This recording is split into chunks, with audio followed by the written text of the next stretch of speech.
All right, this morning we want to take a look at the book of Job in our survey through the Bible. I mentioned last week that Job would be the first of what we refer to as the wisdom literature section in the Old Testament. He grew up in probably a Church of Christ children's Bible classes. Over the years you probably learned 5-12, 5-5-12 division, right? 39 books in the Old Testament, 5 books of history or law at the beginning, Genesis, Exodus, Leviticus, Numbers. Then you've got 12 books of history. I got 5 books of law, 12 books of history, 5 books of wisdom. 5, 12, 5. 5 major prophets. Isaiah, Jeremiah, Ezekiel, Daniel, maybe Lamentations in the middle of that. Then 12 minor prophets, all right? So there's your memory hook for the week. Did anybody else learn that? No? Well, I knew she probably did. Okay, there you go. I think there's the same kind of thing for the New Testament as well. I'm having trouble remembering. 4:1, 21:1. There you go. Anyway.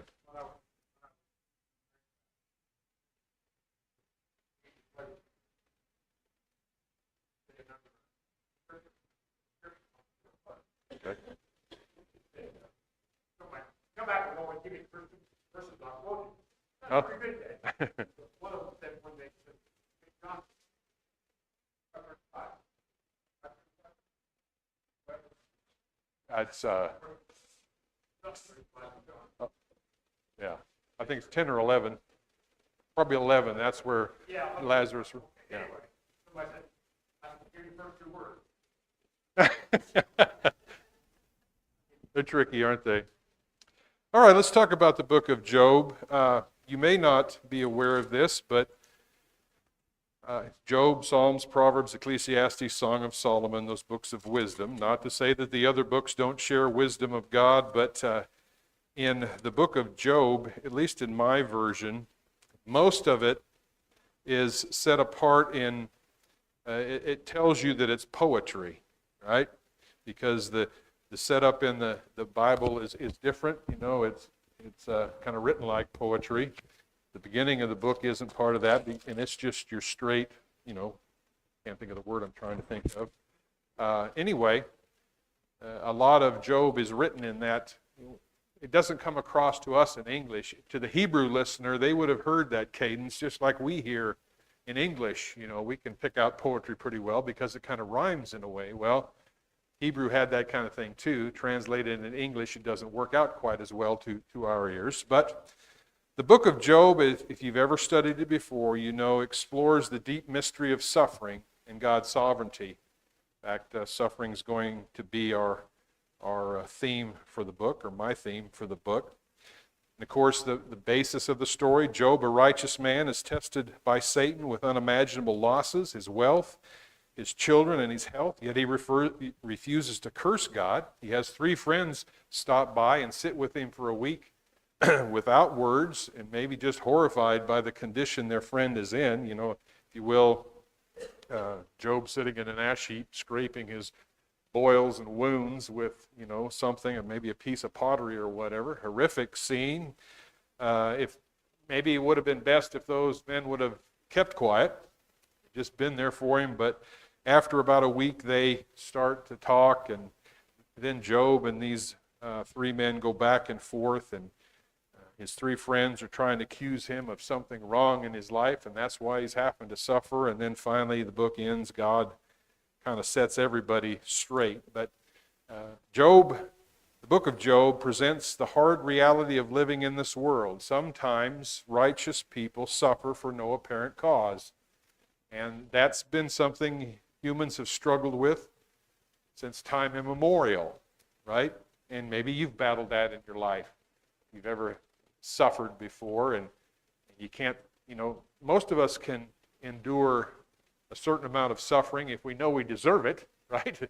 If I go out and do something wrong and get thrown in jail for it, well, I can kind of come to terms with that because, I had it coming. But to suffer from what vantage point, looks like needlessly. That's hard to reconcile. Some people do curse God over it, right? And leads them to think, well, there can't be a God. If God truly loves me, like the Bible says he does, then why would he let me hurt like this? So that's kind of what's dealt with in these 42 chapters. The author of the book, like many we've seen already, is unknown. The events of the book of Job, we've been kind of tracking a timeline historically speaking through these books, and we ended like Ezra, Nehemiah, and Esther, some 400, 500 years before Christ. Job's going to take us clear back to patriarchal times, I believe. Again, you can get on the internet and get more debate about all of this than you probably care to read, but I believe, just from some of the hints in the storyline, that Job was probably a contemporary with Abraham back in those days, some 2,000 years before Christ. The Bible doesn't date the time of Job, but there is some internal references in the book that suggested he lived in the time of the patriarchs of Abraham, Isaac, and Jacob. You've got the length of Job's life, 140 years after his trials ended. That's chapter 42, verse 16. So it's in the time when people were living longer ages. By the time you get to the post-exilic age, that wasn't happening that way. Then you've got some references. Job's wealth is measured in terms of livestock, which is how Moses evaluated the wealth of Abraham, Isaac, and Jacob. Thirdly, in chapter 1, verses 15 and 17, you've got mention of some people groups named the Sabaeans and the Chaldeans, and they were, of course, nomads during the patriarchal period, but not later. And then finally, scholars point to the fact that the Hebrew word for piece of money, or piece of silver rather, in chapter 42:11 is found elsewhere only in connection with Jacob in patriarchal times. So that's just some of the reasons why people who are a lot smarter than me say Job was probably from that time period in Bible history. All right, let's go through the outline of the book. Again, no time to go verse by verse, obviously, in one class period through 42 chapters. But chapters 1 and 2 in the book of Job, we can title The Affliction of Job. This just tells the story of how this all got started, right? Job is portrayed and called by the writer as a righteous man, fearing God, right? Turning from evil right away there in verse 1. He's got a house full of kids and property galore. And then you've got the story of the adversary coming to the counsel of God and asking for an opportunity to afflict Job.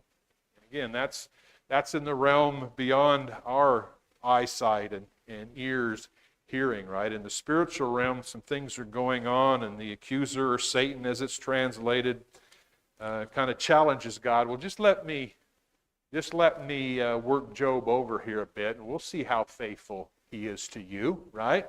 You claim he's such a righteous man. Well, just let him have some trouble in life, and we'll see how that works. And God, in his sovereignty and wisdom, allows Satan the opportunity not to touch Job, but to take basically everything away from him.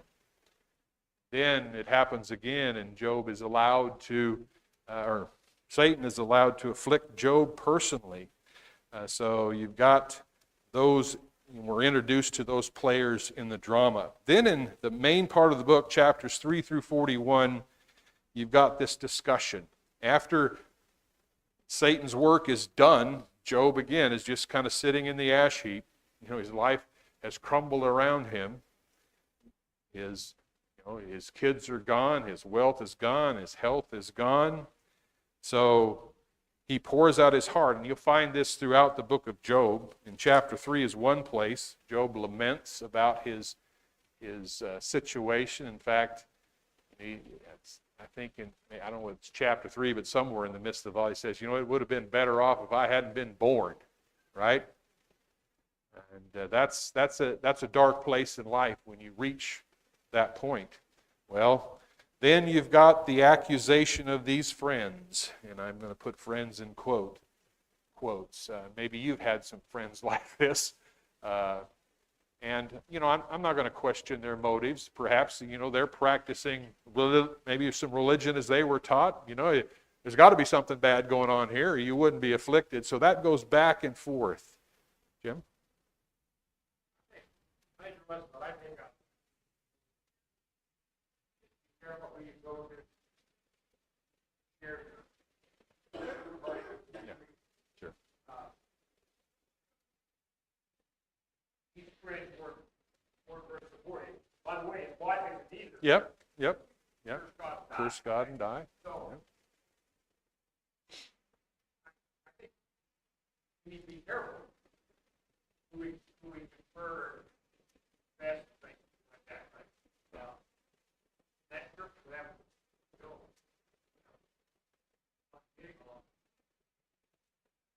Yeah, it's kind of like piling on, right? And you've got a man in the darkest place that he's ever been, and now the friends are heaping more burden upon him. How tragic.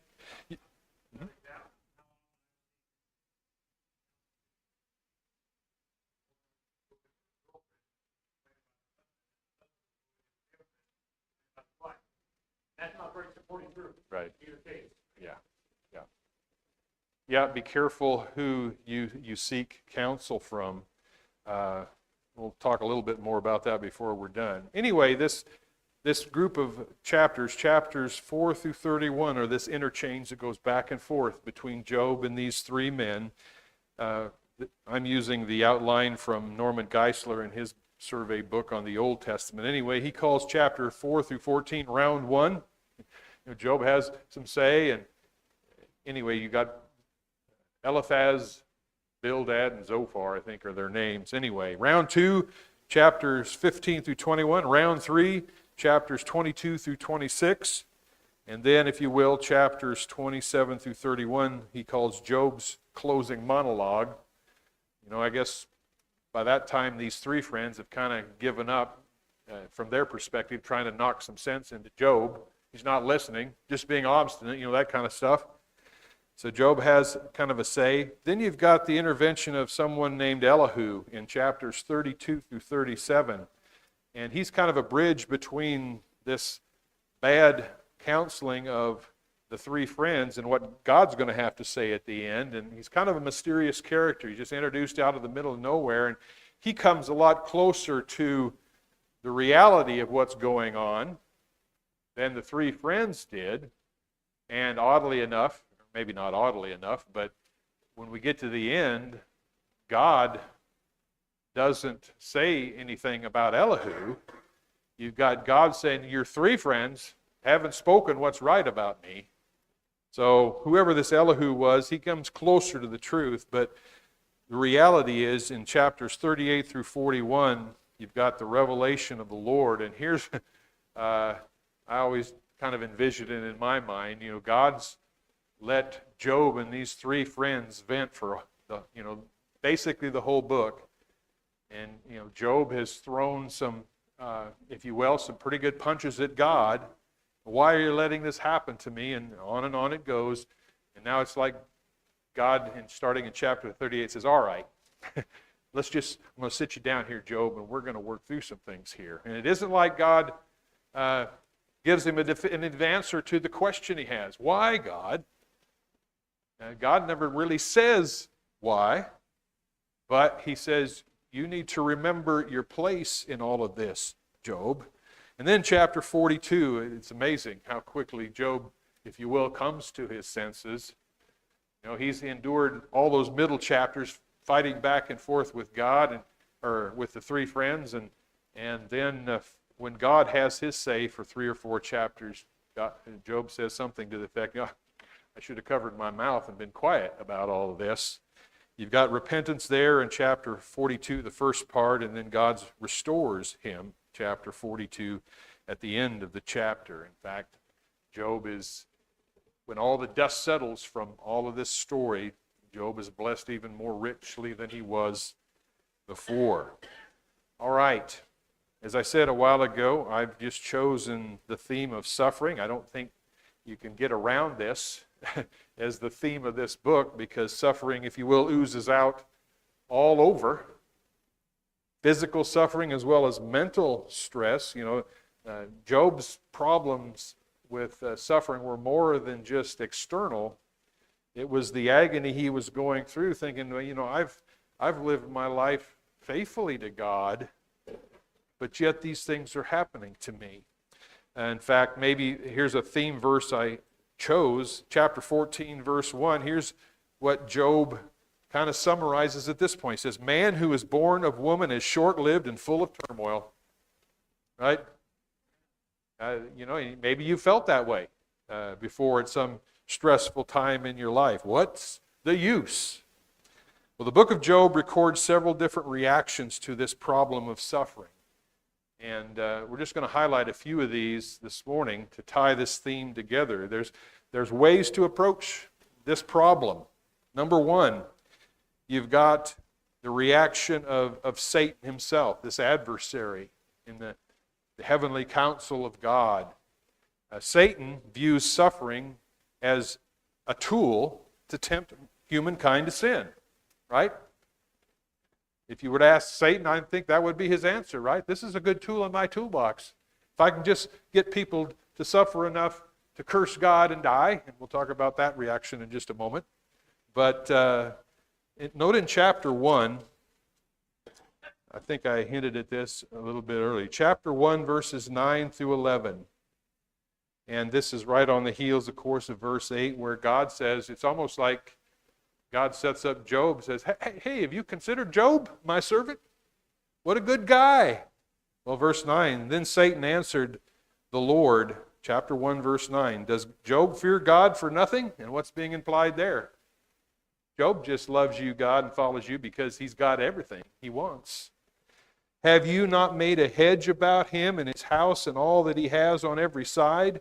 You have blessed the work of his hands and his possessions and increased in the land. But, Satan says, put forth your hand now and touch all that he has, and he will surely curse you to your face. Again, suffering is just a tool. If Satan can get someone to suffer and abandon God, then all the better for his perspective. The next perspective would be, we talked about a moment ago, Job's wife. And again, she's suffered in this as well, not as much as Job perhaps, but she's lost her children as well. So, when we heap, scorn on her for her reaction, it's probably pretty human, right? She just tells Job in chapter 2, verse 9, her reaction to suffering is just to give up, right? What's the use? She encourages her husband to do that, and maybe she's already done it by that point. That's one way to deal with it, though. Mm-hmm.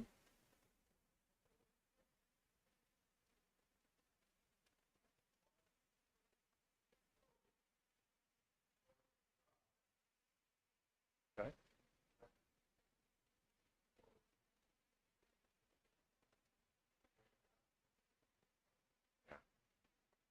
Early on in the process, it might be in chapter 1, or shortly after that, Job says something like, well, God gives and God takes away.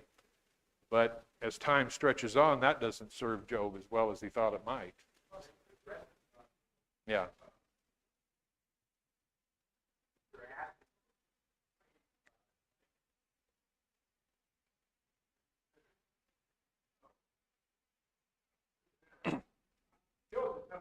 Yeah.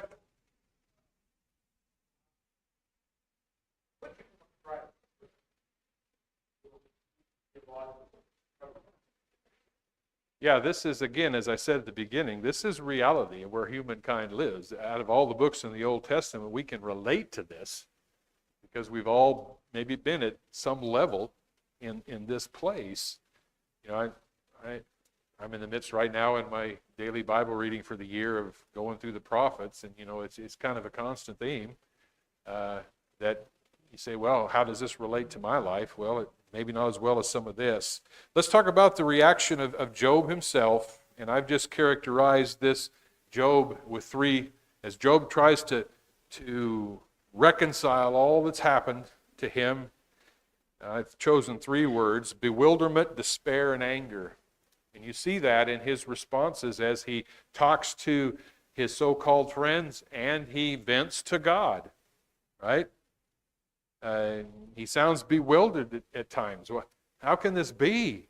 You know, he sounds like he's despairing, and there's some anger flashes from time to time as you read the story. He says things like, why can't I just go ahead and die? That's really the theme of chapter 3. You see it in chapter 6, verses 8 and 9, chapter 7, verse 15, chapter 10, verses 18 and 19. It's echoes of what we hear other, faithful people throughout time. You reach a point, was it Elijah? Says, well, I'm the only one left, God. Just put me to death too and get it over with. There's one other example of that same kind of thing. If you think about it, think about Paul and all the suffering he went through.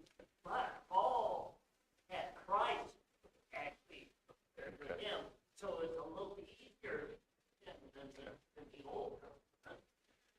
Kendra mentioned Jonah. He was the other one I was trying to think of. That he says, God took away the shade of the what was the plant?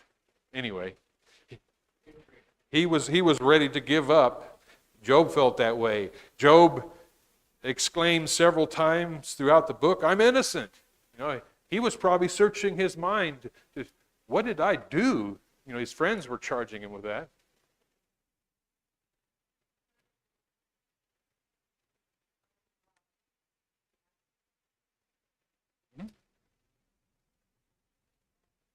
Sure.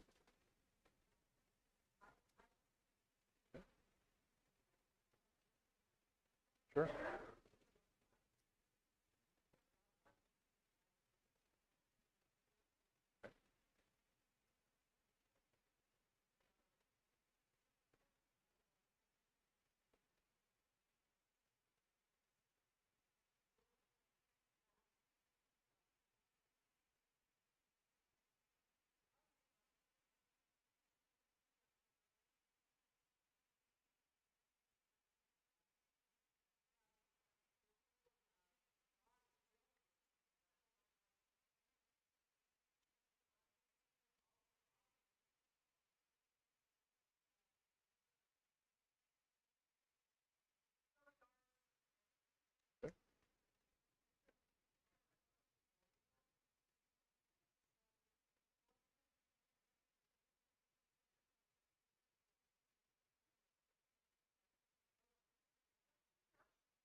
When,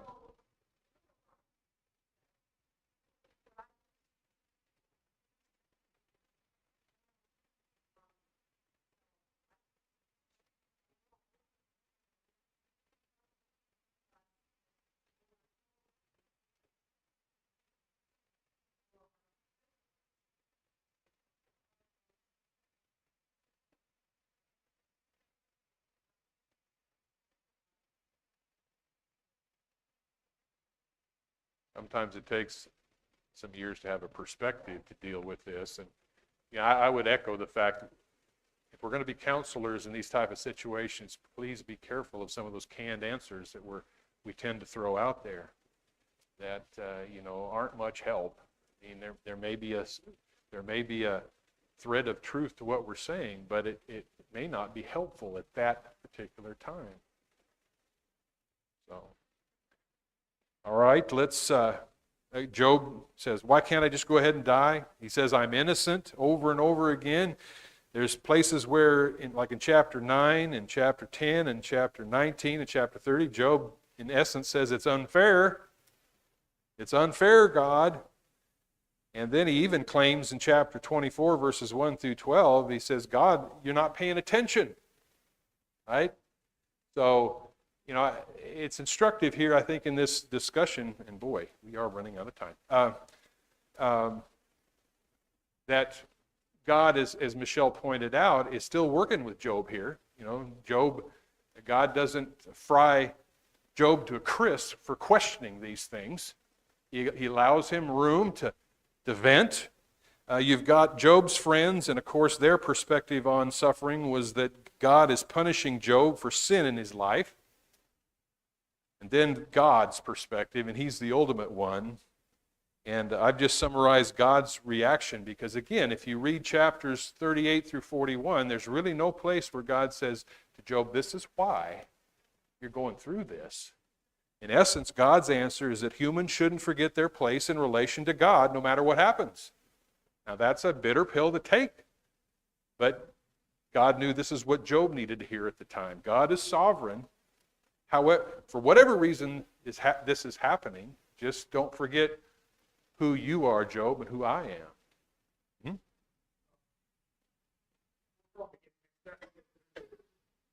Several reasons.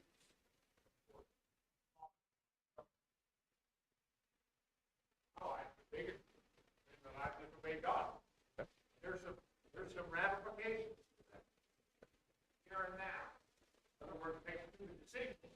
Sometimes you're going to make a mistake. The other one is persecution. Listen, cancer is not persecution. Okay? Yep. Persecution, I can lay down that cross next time I want, and I won't suffer. Don't try to blame that on me. That's why I'm being persecuted. So, and there probably is some persecution. We're not like No. this country. There are people on the other side of the world that if it's not if I was written here in prayer, what they know the different things in it. They can get out of that person. Right?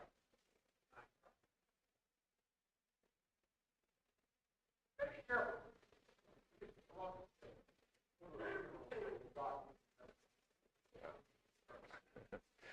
Let me go through my list of lessons, and we don't have time. Maybe these will just plant a seed in your mind to think about as you work through these things. Here are 6 lessons that I see from the book of Job. Number 1 is that God's ways are ultimately beyond human understanding. We have to acknowledge that fact. We can't get God all figured out, right? Again, as I've said before, our efforts to put God in a box are doomed. Yep, and that's what God did there at the end, didn't he? Job, where were you when I did this? Were you watching when I did this? He's God, we're not. Number 2, lesson 2, even when suffering seems unfair, God's wisdom and justice remain perfect. As hard as it might be to work through that, that still remains true. Number 3, Job's endurance teaches that faith can survive suffering and hardship. Never forget, through the struggle, and the book's mostly about the struggle Job went through, but the end result is that due to even the struggle, he remained faithful, and God rewarded him for that. Number 4, human wisdom can be misguided, so that we should be careful with our judgments, and that goes back to what we discussed a few moments ago. Just be careful with the canned bumper sticker theology we have in helping people in these situations. Job's friends tried it, and it wasn't what God condemned them for it at the end. So be careful with all of that. Number 5, we are called to be humble and to trust in God's work even when we don't have all the answers. Right? That's the hardest part of all. Sometimes God gives us an answer and explains why this is going on. Or we have some examples of that. Other times, God is doing maybe something that we'll never get, but we still can trust God in that. Then finally, remember that suffering is not always a punishment. It's easy to fall into that trap in life, that, well, things are going bad, then that must mean that God doesn't love me anymore, or that He's punishing me for this or that. That's bad theology. So it may be true, but it may not be true. All right, time's up. Thank you for, I hope everybody had a chance to say what they wanted to say. A lot to cover there, but let's make plans next week to move into Psalms. So there's some good stuff there. Thank you.